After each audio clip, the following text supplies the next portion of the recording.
I never knew silence could feel so final. The phone rang twice before the screen lit up with her name. I picked it up on the third, more out of habit than eagerness. My thumb lingered over the edge of the kitchen counter, brushing the faint ring left by this morning's coffee. Still warm then, cooling now. Her voice came through clean, sweet, smooth, like the rim of a wine glass. Wanda, the engagement party this weekend. It's really just for the younger crowd. You wouldn't know many people. I think it's best you sit this one out. Julia will be dropped off early. There was a pause after that. Not long, but long enough to hear the finality nestling into the folds of her sentence. She didn't ask how I felt about it. I didn't offer anything back. My voice stayed in my throat, where it had learned to wait. She didn't say goodbye. Just the soft sound of her breath disappearing as the line cut off. Julia was on the rug, her legs tucked under her like a sleeping cat, coloring in a page with too many butterflies and not enough sky. The same instrumental jazz record I'd played for years was curling its way out of the radio by the window, where the drapes shifted slightly though the air was still. I didn't move. Not for a while. The phone stayed in my hand, screen dark now, reflecting a part of my face I didn't recognize, creased where it used to be calm. I looked at the phone like it might say something else, explain itself, soften the blow. It didn't. Bah! I need the yellow. Julia said, her voice unbothered by the shape of the room. The sun's not pink. I handed her the crayon. She didn't look up. Children don't always know when something important has happened, but sometimes they know better than anyone. Later, after I folded the laundry and fed the neighbor's cat, I went to the cabinet in the hallway where the papers were kept in a blue folder with a plastic snap. I hadn't opened it in months.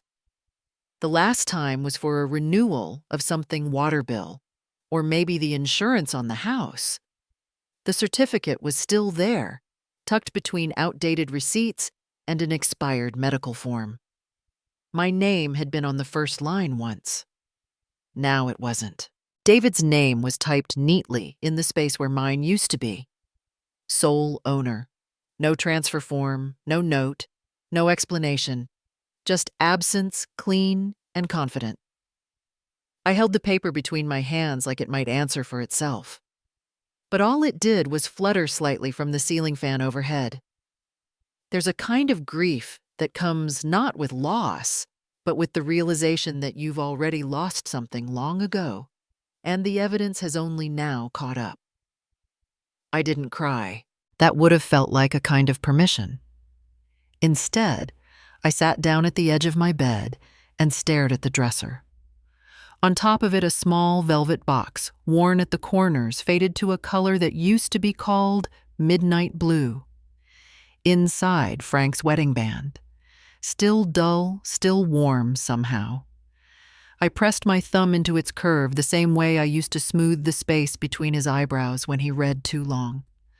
Don't squint at the world so hard, I used to tell him. It's not squinting back, he'd say. I didn't wear my ring anymore. My fingers had changed shape. But I never put his away either. It sat there, a witness. Downstairs, the clock ticked without ceremony. Julia was humming now, something tuneless and light, the kind of sound you forget until it's gone. A few days ago, I found one of her socks under the armchair curled into itself like a secret. I hadn't moved it, still haven't. It felt like something alive, something left behind without intention. There's a difference between being excluded and being erased. One feels like a closed door. The other feels like the floor vanished under your feet, and no one noticed the fall. At dinner last month, Tiffany leaned over the table, reached for the salt, and said, "Wanda, you really should let David handle the house paperwork. These things are too much for you now."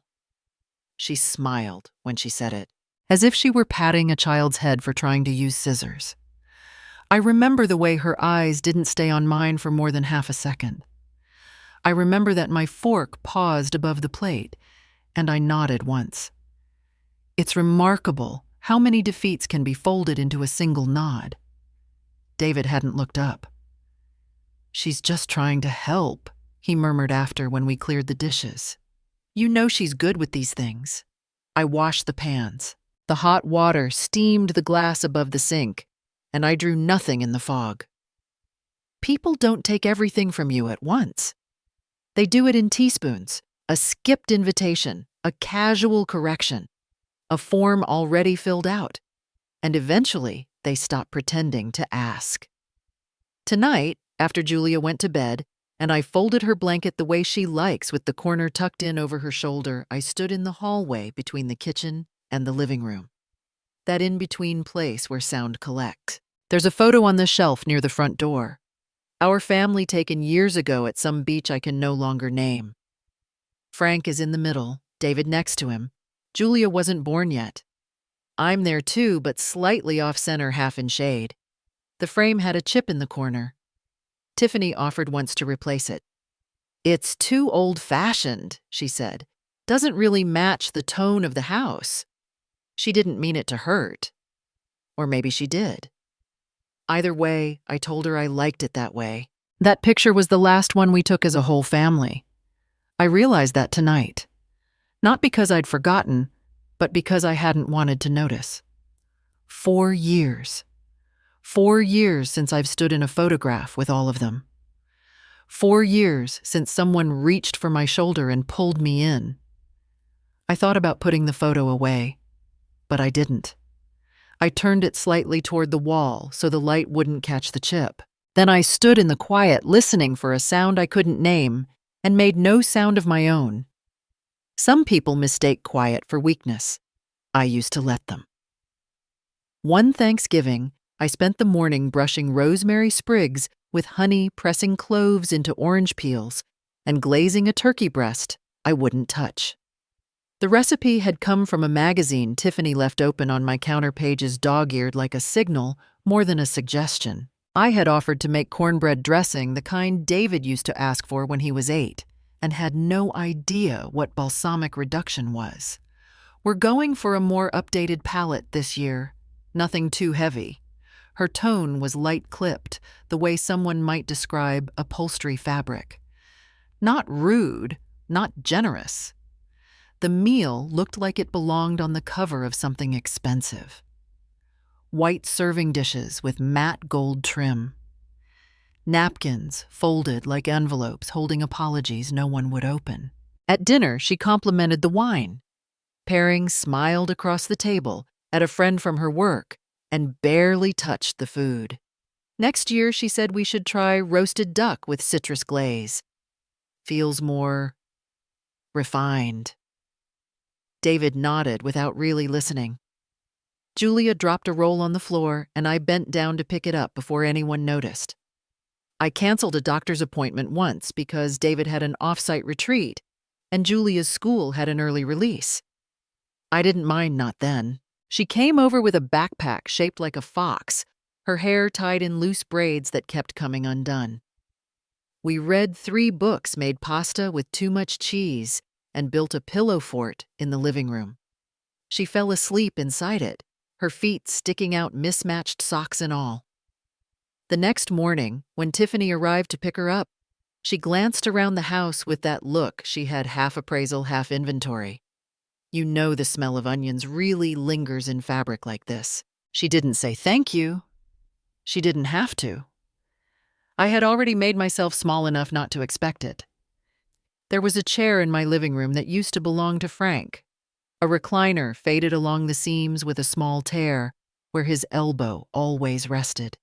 The kind of chair that softened over time the way people do when they've been sat with long enough.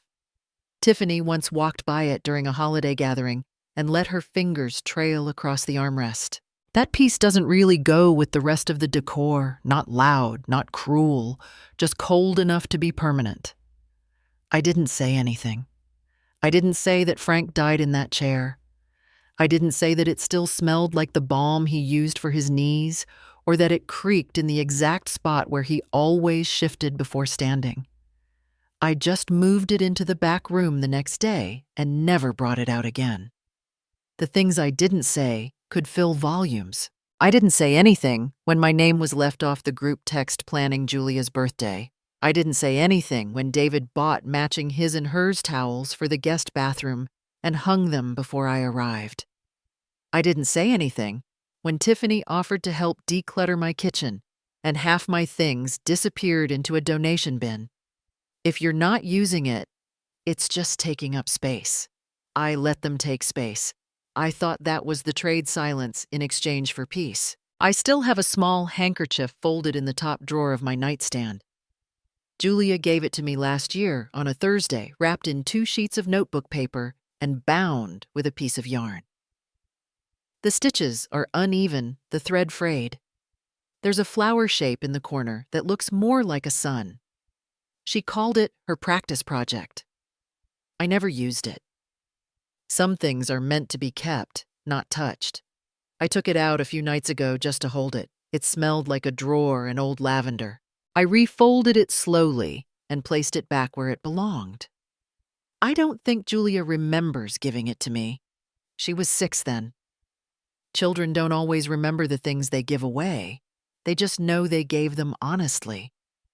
Sometimes I think about all the things I gave without being asked, and all the ways I disappeared just enough to make room. I let David run the numbers on my property taxes. I let Tiffany manage my prescriptions when she offered, even though I kept my own chart. I smiled through half-hearted compliments and brushed away jokes about forgetting things. When I couldn't remember where I'd left my keys, Tiffany raised her eyebrows. Well, it starts with the little things. She didn't mean it as a joke, but she laughed anyway. David didn't. I laughed too, a soft breath through the nose so no one would feel uncomfortable. It's strange how often dignity looks like complicity. I've noticed that the mailbox is always empty on Mondays. That used to be the day Julia would send drawings from school. A heart, a sun, a crooked house with a woman and a girl holding hands. The last one I received came in spring. It had a bird in a tree and the words for Ba written in blue crayon. There was no return address, just David's handwriting in the top left corner. Last week, I watched a balloon drift from someone's backyard into the sky. It floated until it looked like nothing at all. No one chased it. I think I understand that now. There's a box near the front door where I keep cards and old photos. I looked through it the other day, searching for something I'm not sure what. Maybe a date. Maybe proof. The photo albums stop abruptly, as if we just stopped being a family worth photographing. One picture has me holding Julia at the zoo. Her mouth is open, laughing at something just out of frame. My arm is tight around her waist, and she's leaning in like she trusts that I won't let go. I don't remember who took the picture. I just know it wasn't framed. It stayed in the envelope tucked behind graduation announcements and Christmas cards from people I don't see anymore. Tonight, the porch light across the street flickered on and off like it does when the switch sticks. I watched it from my chair, not moving. The house was quiet, and I could hear the faint sound of my clock ticking. Not loud, just enough to mark the time. The mailbox is still empty, but I check it anyway. I've always believed that the smallest sentences carry the deepest weight. Julia leaned her head on my arm while I worked the needles, her breath warm against the side of my sleeve. Her voice came softly without urgency. Mom says wool is itchy, but I like the way it smells like you. I didn't pause, not even a stitch. The yarn slipped through my fingers, as it always had, methodical, even forgiving. The color was a soft gray-blue, a leftover skein from something I never finished, tucked in the bottom of the basket next to an old measuring tape and a seam ripper that belonged to my mother. She didn't know what she'd said. Or maybe she did. Children have a way of slipping past armor without meaning to, the smell of me. I wondered what that meant. Probably the lavender sachets in the hall closet. Maybe old wood. Maybe just something warm and worn and steady. Not fashionable, not curated. Years ago, I gave David a pen for his college graduation. I had it engraved at a kiosk in the mall. His full name in cursive, the kind of lettering that had fallen out of style. I wrapped it in a navy box with a silver ribbon and a note that read, "For what you'll write next." He opened it in the living room. Tiffany was beside him, holding a wine glass by the stem, wearing a pale dress that didn't wrinkle when she sat. "Oh, wow," he said. "Thanks." That was all. The pen never made it into his hand. He placed it on the side table next to an unopened bottle of lotion someone had given her. She smiled across the room and mouthed something I didn't catch. He laughed. The pen stayed where it was all evening. When the thank you notes came later, typed and printed with a watermark that read Sullivan House, there was one addressed to me. "Dear Mom, thank you for coming. I'm lucky to have you in my corner." No mention of the pen. The following fall, a letter from the university arrived, thanking the Sullivan family for their support during David's time there. "We are especially grateful to Mr. and Mrs. Sullivan for their generous involvement." There was no Wanda, no separate line, no mistake, just omission. I folded the letter neatly and put it in the drawer with the warranty manuals and expired coupons. I never mentioned it. There didn't seem to be a reason. At Christmas last year, a card came in the mail, cream-colored with a photograph on the front. Julia standing between her parents, holding a candy cane, everyone wearing matching red sweaters. The caption beneath read, "Warmest wishes from our family to yours." Inside, there was a single line, "To Mom." No signature, no handwritten note. No drawing from Julia, no love David. Just my title, as if that were enough to cover everything. I placed it on the mantel for exactly 1 day. The next morning, I moved it behind the clock. I've never needed grandeur. I didn't want speeches or gifts. But there's a difference between being quiet and being erased. Frank used to write his name on the inside cover of every book he read. Not for pride, just as a way of marking presence. He once told me, "If no one remembers you read it, at least the pages will." I haven't opened one of his old hardcovers in a long time, but I know the ink is still there. I watched Julia fold her paper carefully that afternoon, tongue peeking from the corner of her mouth. She pressed hard with the crayon, using colors that didn't belong together: orange sky, green, sun, purple grass. It made sense to her, and that was enough. "I made this," she said, "for your wall, so it doesn't look so empty." I took it from her without speaking. The lines were uneven. A house leaned to one side next to a tree that seemed more like a hand. There were 2 figures, one tall, one smaller, both with black dots for eyes and no mouths. "That one's you, the big one." She pointed with confidence. "It says home." I couldn't spell all the words, so I just drew it. I traced the edge with my finger, careful not to smudge the wax. The paper was already curled at one corner from where she'd held it too tight. She ran off after that, back to her books, back to the business of being 9. I carried the drawing upstairs and opened the small drawer beneath my jewelry box. Inside was a yellowed envelope with a torn flap. Frank had written my name in pencil across the front just once. The letter inside was short, just a few lines. "Keep a piece of me where it stays warm." He'd signed it with his first name, only as if anyone else could have written it. I placed Julia's drawing beside it and closed the drawer slowly, letting the wood catch just before the click. Some things don't need to be seen to be kept. I sat on the edge of the bed for a long time after that. The house didn't move.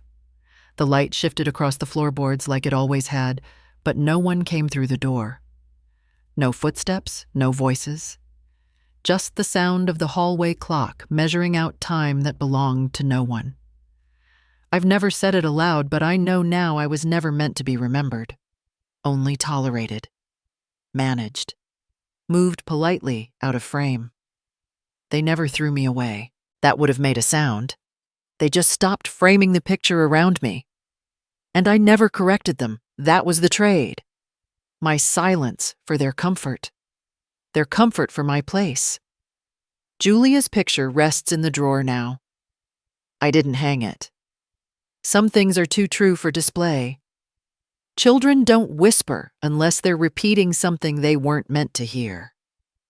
Julia stood near the kitchen table, one sock halfway off her voice, lower than usual. Mom said Maple Acres has nurses all the time, so you don't have to do anything anymore. And she said the rooms are clean. She drew the word clean out like it meant something special. I didn't look at her right away. I kept stirring the honey into the tea until it dissolved. The cup I used had a hairline crack running through the rim. I ran my thumb across it before setting it down. She said you might be moving soon, but it's a nice place, with music and games. I nodded like it was a story we both agreed to pretend wasn't real. She sat on the floor picking lint from the hem of her shirt. I could tell she didn't understand what she'd just told me. She didn't know that moving someone without telling them has a name. She didn't know what it means to be gently erased from the plans you thought were yours. I heard her say the name, Maple Acres. That's right, isn't it? I folded a napkin, slowly aligning the corners. That's what she said on the phone. She told Dad it's not cheap, but it's worth it if I get tired. Julia looked up, eyes bright, waiting for a nod of agreement. I gave her a smile with just the corners of my mouth. Her face relaxed, like I'd approved something simple like extra dessert. After she left that afternoon, I stood by the door for a while, holding the sweater she forgot. It was small. The tag faded a stain of marker near the collar. I folded it and placed it on the banister. Upstairs, I unlocked the top drawer of my dresser. The photograph of Frank and me on our wedding day leaned forward slightly in its frame. Behind it, tucked in a lined envelope, was the small brass key. The safe wasn't hidden well. I'd never tried to be clever with it. I figured no one would look behind the sewing box unless they were looking to take something. I opened it slowly, letting the hinges speak. Inside were papers that had once felt boring.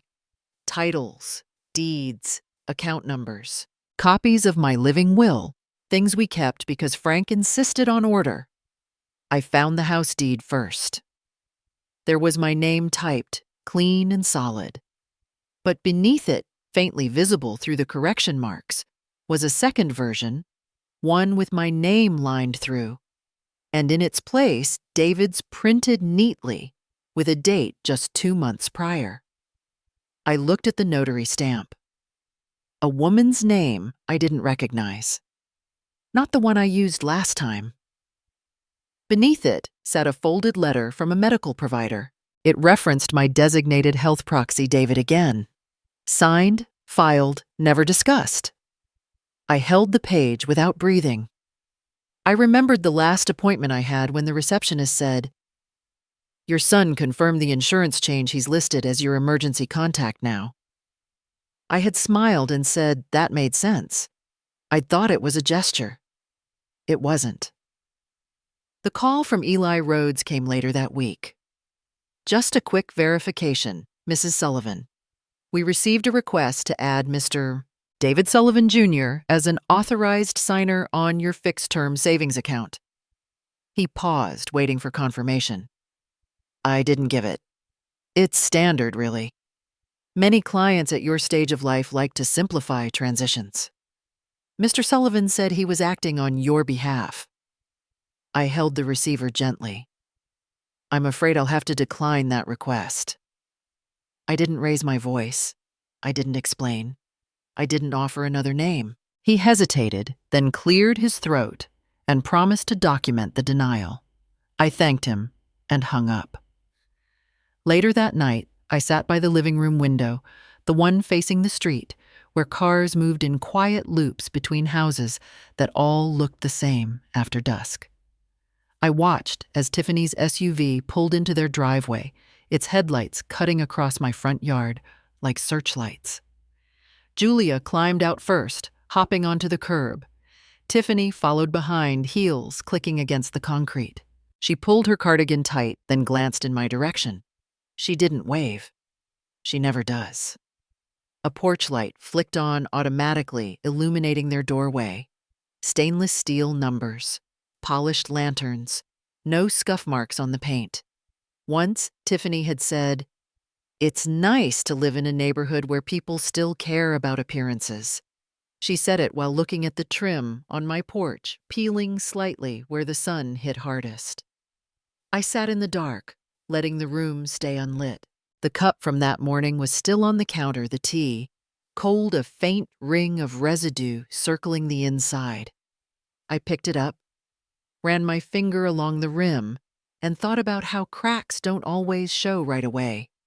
They deepen quietly until the structure gives way. Frank had a saying he used it whenever things went wrong with machines or people. When something stops making noise, that's when you worry. Silence means it's too late to fix. I reached into the cabinet and took down a second cup. Matching set. We got them as a wedding gift from his sister. I never liked the patterned blue vines, too busy, but he kept them because they were real porcelain, as he used to say. I placed both cups side by side on the counter, letting the cracked one rest slightly off-center. They looked like they belonged together until you looked closer. I thought about Julia's voice, about the way she said clean. I thought about the bank call, the revised papers, the name that replaced mine without permission. And then I thought about the drawer where I kept the photograph, the envelope with Frank's last note, the part where he wrote, "If they ever forget who you are, you don't have to remind them. Just keep being it." I didn't cry. I didn't call anyone. I didn't pack a bag. I just stood there, 2 cups in front of me, and chose not to pour the tea. I used to think the sound of zippers meant something: temporary weekend visits overnight, stays coming back home. Now the sound had a different weight to it, slow and final, like closing a book you don't plan to read again. The bag was small, leather gone soft at the edges, the kind Frank never replaced because he said it held better stories than stitching. I laid 2 changes of clothes inside, flat and even. Nothing fancy. A navy blouse I used to wear for meetings, and a sweater I'd once mended with blue thread because it reminded Julia of the ocean. I slid Frank's notebook in next. It smelled faintly of graphite and old varnish. His handwriting had thinned with age, but it was still orderly. Technical sketches. Notes about a clasp mechanism he never patented, ideas jotted in the margins between reminders to pick up milk or change the porch light. Between pages, I tucked the folded drawing Julia had given me. The lines were uneven, but I recognized myself immediately.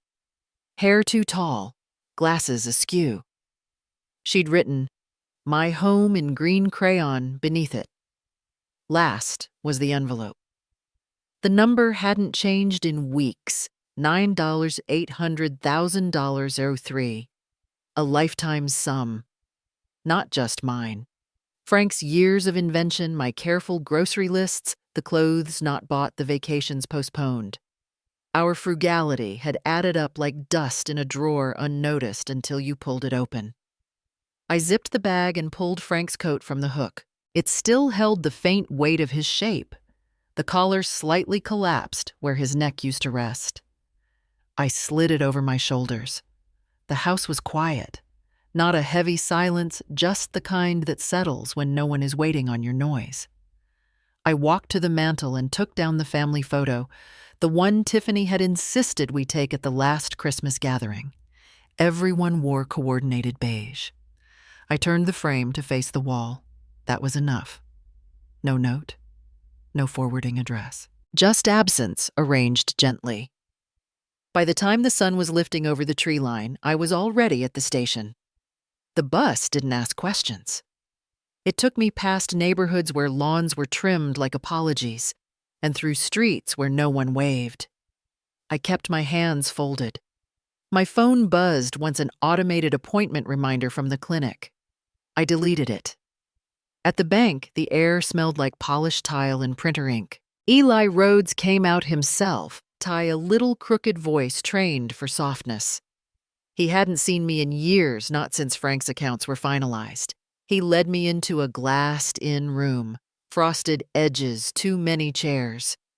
"You've kept your portfolio impressively stable, Mrs. Sullivan, but I assume you're not here for maintenance." I handed him the envelope. "I need full access. All accounts. I'd like to restructure my assets with long-term contingencies in place. Discretion is essential." He nodded, eyebrows knitting ever so slightly. "Of course. I'll have Jenna assist with estate planning." Jenna looked young, 25 maybe. Her heels clicked nervously on the floor. She opened a folder, hesitated. "Just so I'm clear, will your son be joining us for this review?" I closed the folder in front of her gently. "He won't. And I'd appreciate it if his name wasn't spoken during this process." She didn't ask again. The meeting took 3 hours. I signed documents slowly, read each line twice, watched their faces for flickers of doubt. They offered me water. I declined. "Would you like to establish a trust for your granddaughter?" "Not today." When it was over, Eli buttoned his jacket. "We'll have the adjustments finalized by Thursday. Is there anything else you need?" I looked out the window. A delivery van was idling across the street. A man in uniform lifted a box light enough to carry with one hand. "No, I believe I've taken enough." I left through the side entrance. The driver held the car door open. He'd been paid in advance. I slid into the back seat, not saying a word. The bag sat beside me, quiet and obedient. I unzipped it halfway and pulled out Frank's notebook. I turned to the page where he'd drawn a diagram for a folding hinge he never built. A single sheet was tucked inside lined paper, yellowed at the edges. I recognized his handwriting before I read it. "If you're reading this, you waited longer than you should have, but you always do. You'll be fine. Don't forget, we were never poor. Just careful." The ink had faded at the tail of his signature. The driver asked if I needed air conditioning. I shook my head. Through the window, buildings blurred together. Apartment towers with broken blinds. Billboards that never changed. People with places to go, but no one expecting them. I leaned back in the seat, closed the notebook, and held it in my lap. There was no need to tell anyone where I'd gone. Not this time. Not anymore. Some things, when taken quietly, are not missed until long after the door closes. And by then, the silence has already answered. I never realized how loud a drawer sounds when there's nothing inside it. The room was quiet in a way that didn't try to make me comfortable. Just stillness, honest and undecorated. I didn't mind. The wallpaper peeled at the edges in pale, curling strips. Blue roses faded into the beige beneath. There was no artwork, no scent of someone else's cooking, no echo of footsteps overhead. Only the occasional hum from the vending machine down the hall and the sharp click of the radiator when it settled back into itself. They asked for a name when I checked in. I gave them my maiden one, Wanda Everett, and it slipped from my mouth like it had been waiting its turn all these years. The first night I sat, cross-legged on the edge of the motel bed, one hand wrapped around a ginger tea bag, steeping in lukewarm water. I'd brought the tin from home. Frank used to say ginger was good for the soul. I didn't sleep deeply, but I didn't dream either. It was the kind of sleep where your body simply lets go without asking permission. I woke before the sun. The blinds were too thin to keep the light out, and I didn't try to fix them. Through the slats, yellow light stretched across the floor like someone laying out a welcome mat. I let it stay. It had been a long time since I'd noticed that morning light had color. I sat on the floor back against the wall and watched a tiny spider build something invisible between the leg of the desk and the corner. It wasn't the work of someone in a hurry. There was no mail, no calendar, no one waiting for me to make coffee, just the hiss of the hot water kettle and the rustle of a cracker package. I ate slowly, letting the crumbs fall without wiping them right away. They stayed there like proof I had taken up space. By midday, I changed into the only blouse with buttons that still closed neatly. I smoothed it down in front of the mirror. My face didn't surprise me. The lines, the softness under my chin, the way one earring hole sagged more than the other. It was all mine. I met Beth Whitaker in an office above a laundromat, where the light buzzed and the chairs were too low to sit in gracefully. She was younger than I expected, 40s maybe, but her voice didn't waver when she introduced herself. She didn't offer a handshake, and I didn't look for one. I placed the manila envelope on the table between us.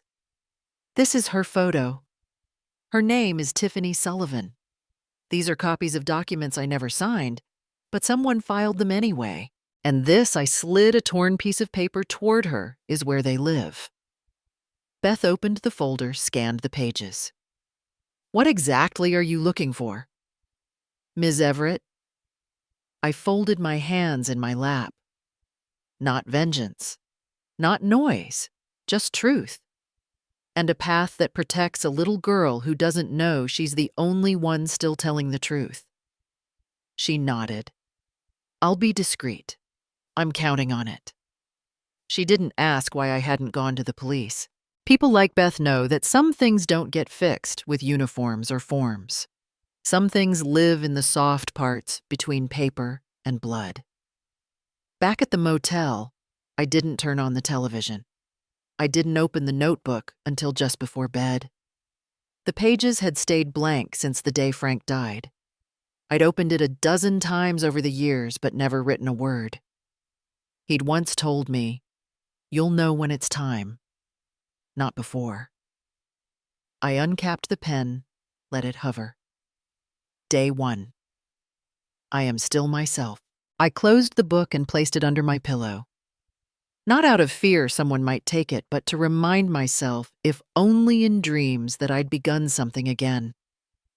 Silence has a shape. It isn't emptiness. It's not an absence. It's more like a room with no corners where everything echoes evenly.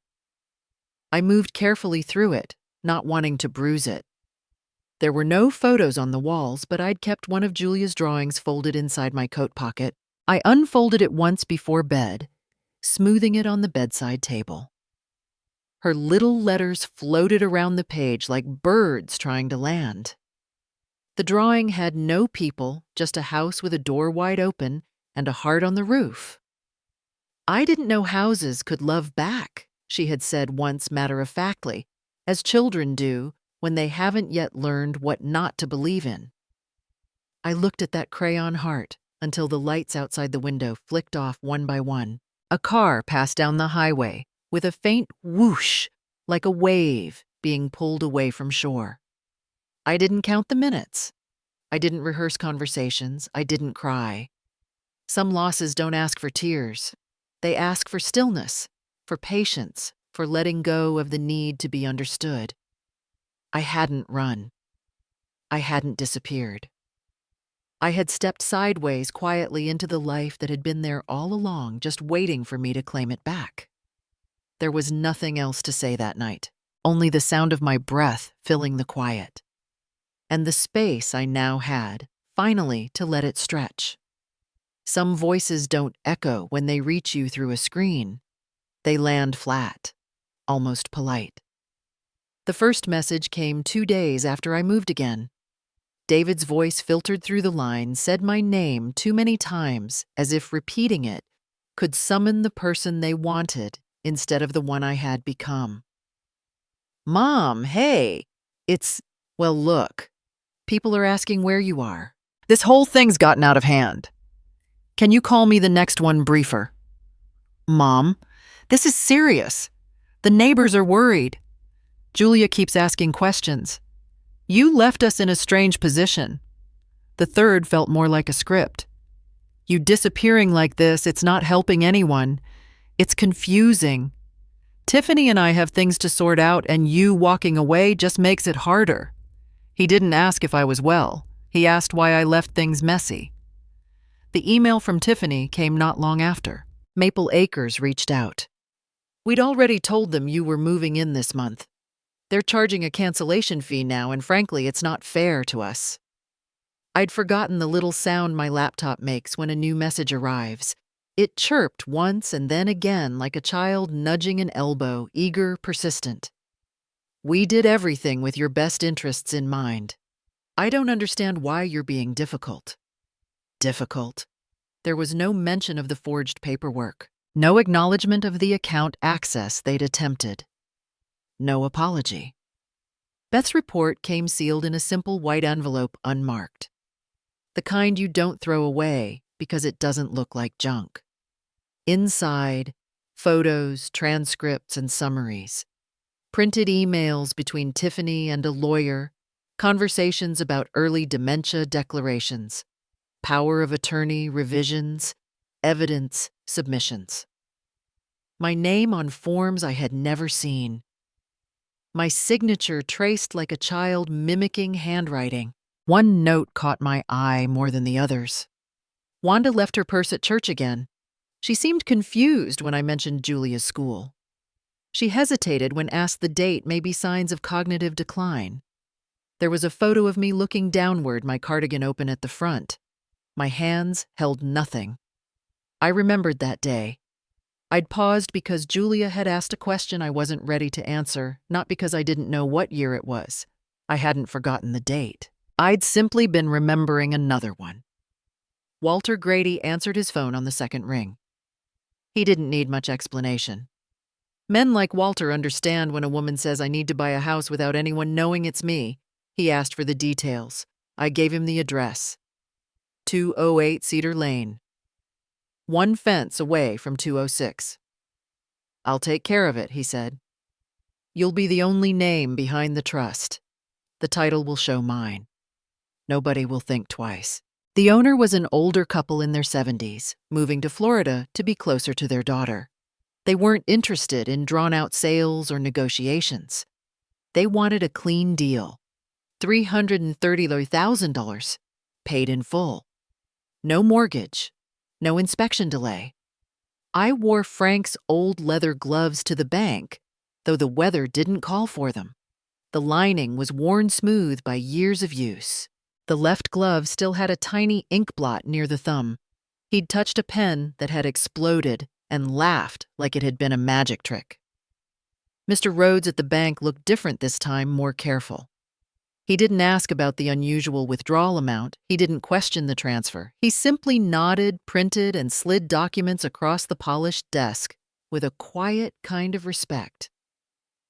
"Would you like the funds in a cashier's check?" "Mrs. Everett." "Yes. And please don't contact my family about anything you've seen today." He straightened his cuffs, then lowered his voice. "Of course. Your privacy is our priority." I signed. My pen didn't tremble. My name flowed the way it had the first time I wrote it on a marriage certificate. Before I left, I turned to him once more. The leather of Frank's gloves creaked softly as I pressed them against my side. When they look out their window and see the house next door, I want them to know I'm there. Not as a guest. Not as a ghost. Not to argue or explain. Just there. He didn't speak. He simply handed me the receipt. Outside, the air smelled like dry grass and warm stone. No sound but the hush of passing tires and the wind through the gutter pipes. I walked past a row of parked cars, none of which would recognize me anymore. I didn't imagine their reactions. I didn't play out conversations. I didn't rehearse comebacks. That wasn't the point. I didn't need them to feel anything. I needed them to see me. I stood at the curb near the newly purchased house, the contract folded into a plain folder inside my bag. I looked once toward the yard beyond the fence, 206. The grass had been trimmed neatly, the bird feeder still hung from the oak tree. Julia used to point at that tree and say, It reminded her of the letter Y. I didn't wave. I didn't linger. I turned and walked down the path toward a front porch that wasn't mine yet, but soon would be. And I thought they built a world without me in it. So I bought the house next door. I didn't buy curtains right away. The windows stayed bare for days, letting in the weight of the morning without filter. I watched the sun hit the floor differently than it had in the old house, less like a spotlight, more like a quiet witness. The moving truck arrived just after noon. I didn't direct it. I stood on the porch, arms folded over a cardigan that smelled faintly of cedar and the drawer it had been folded in for years. When the driver asked where to place the boxes, I only pointed. That was enough. Across the street, David came out with his phone in hand. He paused when he saw the truck, then squinted as if sunlight made sense of something he hadn't wanted to see. Tiffany appeared beside him with that familiar tilt of her chin, the one she used when speaking to waiters or to me when guests were watching. She didn't wave. Julia, though, Julia ran. "You live here?" she asked, wide-eyed. Next door, I nodded and placed my hand gently on the top of her head. Her hair smelled like strawberries and the kind of shampoo that promises detangling miracles. She grinned, then skipped back to her yard like it was a secret we'd promised not to tell. They came that evening. David knocked twice firm, but not angry. I opened the door in the same cardigan and offered them tea they didn't want. Tiffany's eyes swept the room like she was already drafting a complaint. I didn't ask them to sit. He went first. "Mama, what is this supposed to be? You buying this place? Is this about making some kind of statement?" I tilted my head the way I used to when Julia explained her made-up rules to a board game. He tried again. "You're making us look ridiculous. People are talking." Tiffany didn't bother with preamble. "If this is about revenge, congratulations. You've embarrassed your family in the middle of the neighborhood you insisted was safe for a child." I reached into the drawer by the entryway and pulled out a small folder. No dramatics, just paper, copies of emails, signatures forged, letters drafted to a facility I'd never visited, Beth's report annotated in pencil. I placed them on the entry table like menus at a restaurant no one wanted to dine in. I didn't raise my voice. I didn't smile. If I were the confused old woman you say I am, I said I wouldn't be standing here with this paperwork in front of you. I wouldn't know who notarized your lie. And I wouldn't know that you attached my medical records to an application for full guardianship without telling me. David swallowed but didn't speak. Tiffany's mouth tightened. Her hands stayed clenched not in fear but in calculation. "I'm not taking anything back," she said. "We did what we thought was best." I closed the folder, slid it back into the drawer, and met her eyes for the first time. "This isn't revenge," I said. "It's a border. And you don't get to draw both sides." They left without a word. The door clicked shut behind them, like punctuation sharp final clean. I didn't feel proud. I didn't feel vindicated. I folded a dish towel and placed it over the tea kettle. Over the next week, Julia came almost every day after school. She'd bring pebbles and questions and new vocabulary words. I taught her how to repot a plant. She asked if tea always had to taste like flowers. I told her it didn't. David texted once. "Just 2 words. You okay?" I replied. "Yes." Another day. "Need groceries?" "No." Then I didn't know about some of it. I left that one unread. The kitchen clock ticked in a rhythm I had started to match. I made soup without over-salting it. I kept the windows open longer. I watched squirrels bury things they didn't need, but might one day miss. Frank's old coat hung by the door again, not because I needed it, but because it felt like keeping him informed. On Friday, I found a letter in the mailbox. Julia had written it in pencil on a folded piece of construction paper. "Dear Ba, you make the best toast. I like your couch. Mommy says not to talk too long, but I like long."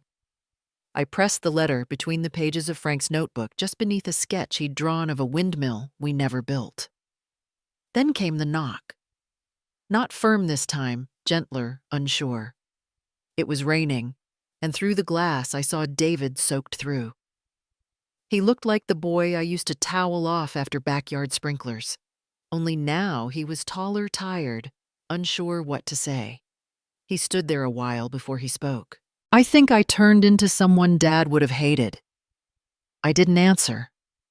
"I thought I was protecting things," he continued. "The house, the plans, my image of how life should look. I didn't notice I stopped protecting people." His hand stayed at his side. He didn't reach for mine. "I'm sorry, Mama." I opened the door wider, not as invitation, but to remove the barrier.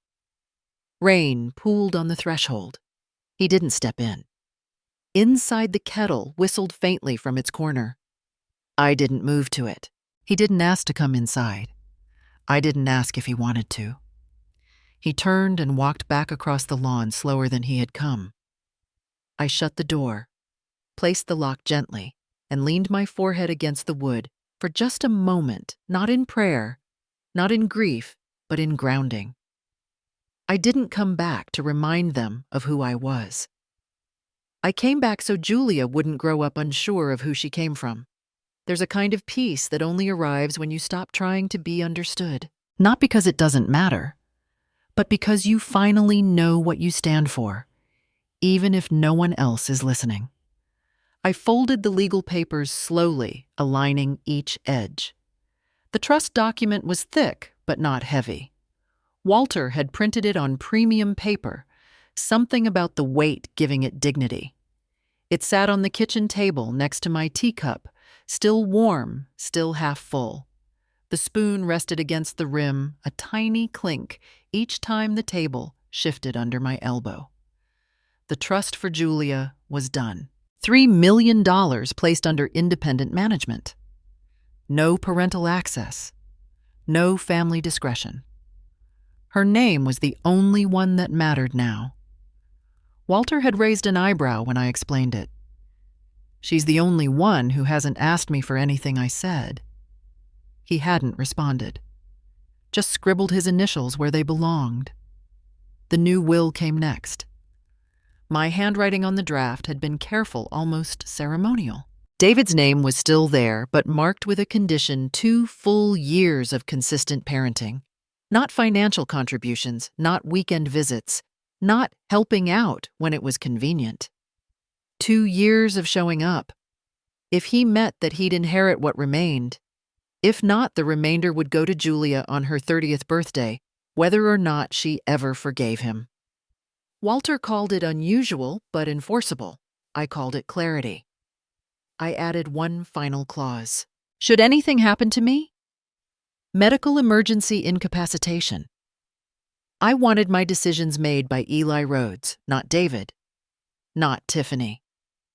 Eli had seen me through numbers. Numbers don't manipulate. They just tell the truth. After signing, I placed the originals in a folder marked with an old return label that still read W. Carter in the corner. My maiden name. My first full name. The one I'd tucked away when I became somebody's wife, then somebody's mother, and eventually somebody's burden. I mailed the papers to Walter the next morning and walked the long way home. Later that evening, I opened the top drawer of the filing cabinet, the one Tiffany had rifled through years ago, looking for tax documents, and found the copy of the household record she'd once insisted I keep.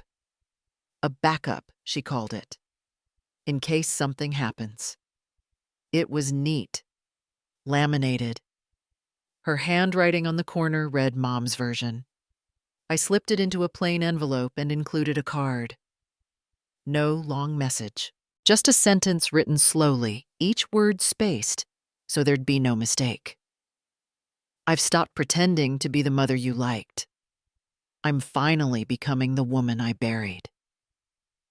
I left the envelope with the concierge at their building. No signature. Days passed. Then weeks. I didn't expect silence, but I received it like an old coat pulled from storage. It still fit.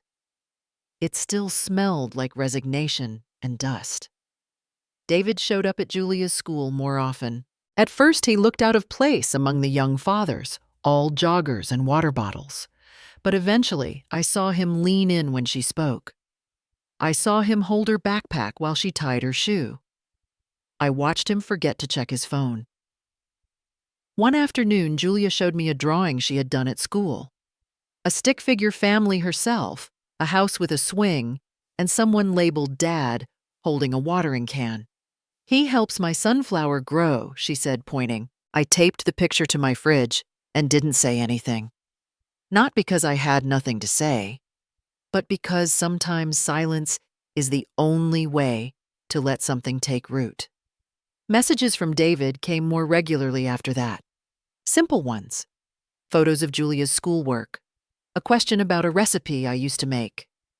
A blurry snapshot of an old photo he found in a drawer, me younger, holding him as a baby, looking out a window.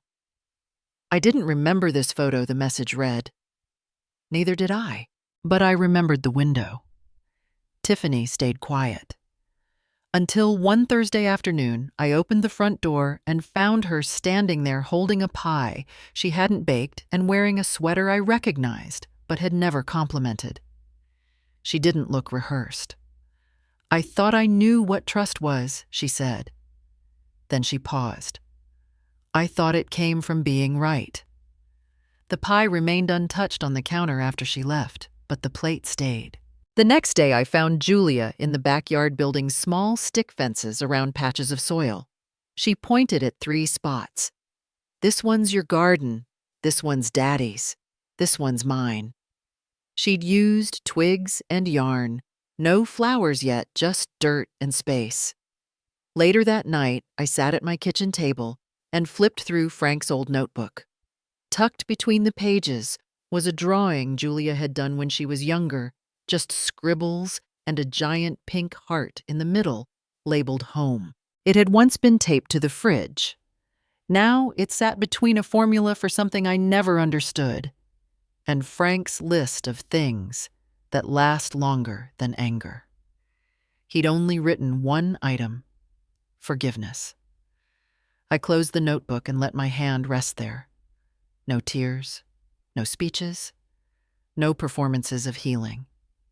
Just breath, just stillness. Just one truth so quiet I didn't need to speak it. I didn't want revenge. I didn't want to win. I only wanted to stop apologizing for standing where I belonged. And now I did. Some things take root in silence. Not with applause, not with forgiveness, not even with understanding, just time and presence, and the quiet choice to remain. I watched the steam rise from the mint tea curling in slow ribbons above the cup. The leaves were from the patch behind the house, the ones I'd replanted in spring. Frank used to say mint only grows for people who stay. I never asked what he meant by that, but now I think I understand. The phone vibrated once, then again. The first message read, "Julia just got her invitation for the children's art showcase. I think it's because of you, thank you." David's name above it. Simple, no emojis. The second message was shorter. Just one red heart. Tiffany. I left both messages unread, but the screen stayed lit a moment longer than necessary. On the counter, Julia's scarf was folded neatly. She'd started wearing it every morning. The first time she said it scratched her neck. The second time she put it on without a word. That was the thing about certain kinds of warmth, you had to grow into them. The door creaked behind me, but no one entered. It was just the wind shifting against the wood. Still, I turned just in case. Tiffany had come by yesterday. She brought over a small bundle of green shoots and said they were heirloom tomatoes. Her hands trembled slightly when she handed them to me. She didn't stay long, didn't offer opinions, didn't ask questions. but she knelt beside Julia and helped her pat the soil gently. Her jacket brushed against mine once. I didn't move away. That night I found David standing on my porch. He didn't knock, just placed an old armchair at the base of the steps. It was Frank's, the one Tiffany had once called the ugliest thing in this zip code. Now it sat facing the horizon. I didn't ask what it meant. He didn't explain. We both let it be. In my journal, I wrote, "They're not new people, but they're no longer the ones who needed me to disappear to feel safe." The spoon in my cup had cooled. The taste of mint was stronger now, almost bitter if left too long, but still familiar. Julia ran through the backyard, her arms out wide. She circled the small bird bath and skipped over the stepping stones I'd realigned 2 weeks ago. Her laugh reached the kitchen through the open screen. I pulled the curtain back just slightly to let more light in. The fabric caught on a small chip in the wooden frame. It had been Julia's idea to hang that curtain. Pink gingham. She said it made the kitchen look less lonely. I hadn't told her I agreed. In the hallway closet, tucked behind a faded winter coat, was Frank's old journal. I placed it in a carved wooden box and slid it into the deepest drawer. No need to reread it. I knew every line. The last page had stayed with me. Wisdom doesn't shout, it waits, and when needed, uses everything. I pressed the drawer shut with both palms, then rested my forehead against it for just a breath, then stood again. Later that afternoon, Julia taped a new drawing to the wall near the bookshelf. She didn't ask for permission. She never did with her art. 3 little houses. One had a small porch with flowers. One had a swing. The third mine had a heart floating above the roof. She labeled it My Safe Street. I didn't correct the spelling. I didn't tell her houses don't keep people safe. People do. That night I found Tiffany sitting on my steps again. No pie this time. Just her hands in her lap and her shoes perfectly aligned. She didn't ask to come in. Didn't say sorry. What she said was this: I didn't know trust had weight until I tried to carry it again. I offered her tea. She declined, but she didn't leave right away. When she did, I stood alone in the kitchen for a long time, my hand on the back of the chair David had once knocked over. The house was still, the kind of stillness that doesn't feel empty, just quiet. In my notebook, I wrote one more line before closing it for good. Maybe the truest act of love isn't to forgive, but to choose not to strike back. The porch light flickered briefly. Julia had forgotten to tighten the bulb last time she helped me change it. I left it that way.